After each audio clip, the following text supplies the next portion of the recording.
Well, guys, this is Dave, Wrecked Rebuild. Um, if most guys are like me,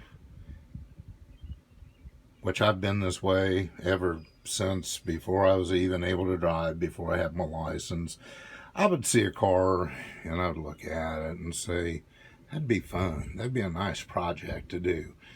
And, you know, you win some, you lose some. I'm sure all of us have been there. I've got my fair share of winners and losers. This thing's a piece of crap. But I saw it and I thought, that's a good project car. I can fix that. And anyway,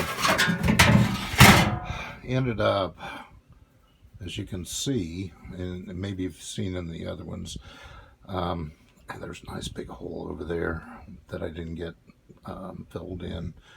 I've put floor pans in this car. This is the last one. Both torque boxes. If you're planning on doing one of these, make sure you find one with a sound undercarriage.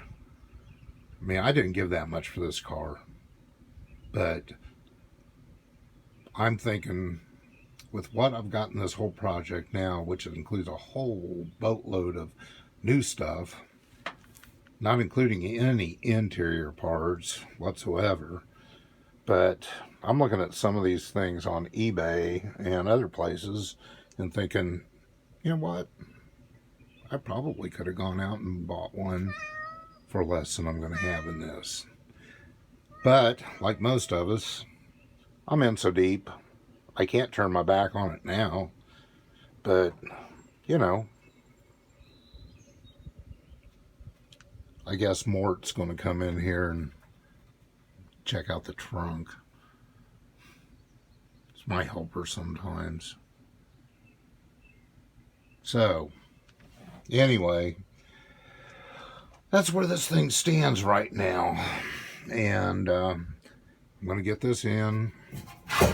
I've got the new floor pan for this side also. Most everything I've used has been AMD or AMD or the other good not good wrench, good mark. That's it. That's what happens when you get old. Breathe too many fumes. So anyway, going to get this torque box welded in, get everything lined up, I hope, and get this pan put in, get it welded in. Sorry, Mort, got your tail, didn't I? Shouldn't be in here, stupid.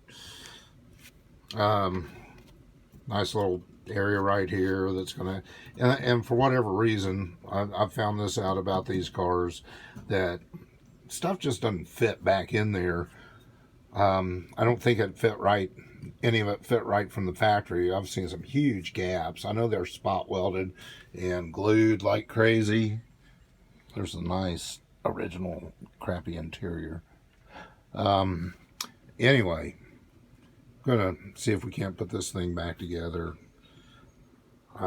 Get the rear end back in, and maybe sometime in the next couple of years, I can make some real progress on this car.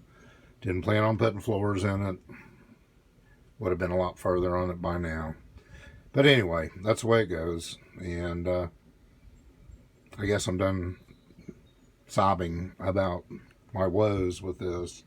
It'll all work out. Usually does. So you either do good or do so-so or just screw up completely. Case in point, if I ever get around to posting it, that was and is a 2010 Chevy Suburban LTZ, loaded, Copart car, Copart Riemann.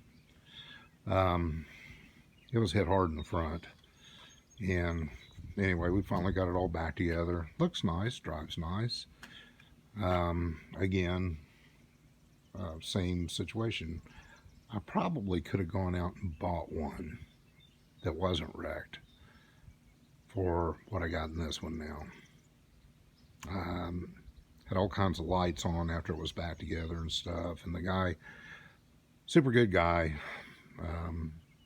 cost $1,700 though to get all my lights on the dash turned off, all the sensors and stuff that were screwed up. And he did repair the wiring harness that got crushed in the wreck. But now that it's done, it's a nice car. Gets us around, rides nice. They had to pull the frame on it. That's something else I didn't really anticipate when all that happened. Or when I bought it, it didn't look like it was pushed back, but it doesn't take much on these newer cars. So the guy at the body shop gave me a good lesson on that, and I've learned it. So these cars are built to crumple, and they do when they're hit in front. Frame was pushed back about 1.5 inches or so. So they did a cold pull on it, and anyway, long story short, it's on the road. It's titled. I drive it as often as I can. We like it. Comfortable. Everything works on it now. DVD players, all that good stuff. Keep the kids happy. So that's my story on that. And there's another angle of the Camaro. I've shown this before, but I've got door skin for that door, and it's going to be a while. It's not going to be on the street for a while. And as I said before, believe it or not, that's $1,510 worth of rear end sitting there. Cosmetically, not yet. Inside, Moser took it up there, Portland, Indiana, about an hour and a half drive up there from my place. And they put a True Track posi unit in it, new bearings, new seals, new yoke. I got new axles for it, and so actually it's not a $1,510 one. It's going to be more like $1,900 because I bought a disc brake conversion kit for it also. That was about $359, something like that. So that's it. 342 gear ratio in it now, and they say that's really good street strip combination. Not that I'll ever go to the strip, but yeah, they did a 2-day turnaround. Did a nice job. I had the cover off. I put the cover back on so nothing gets in it, but I gotta put the conversion kit on, slide the axles in, put the clips on, and then put the plug in the posi unit. But hopefully sometime within the next couple months I'll get that put in. So that's it, and that's it. What a piece of junk. The more I look at it, it's going to have that back panel, and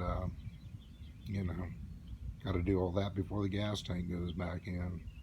I'd sure like to get it back on the ground though, and hopefully that'll happen pretty soon. Alright, everybody have a good one. Thanks for watching. Comment if you feel like it. I'm sure what some of you guys are probably thinking right now, and I don't blame you. You got to hear what my wife says. Oh well, you live and you learn, and you try to do the best you can. That's all we can do, one day at a time.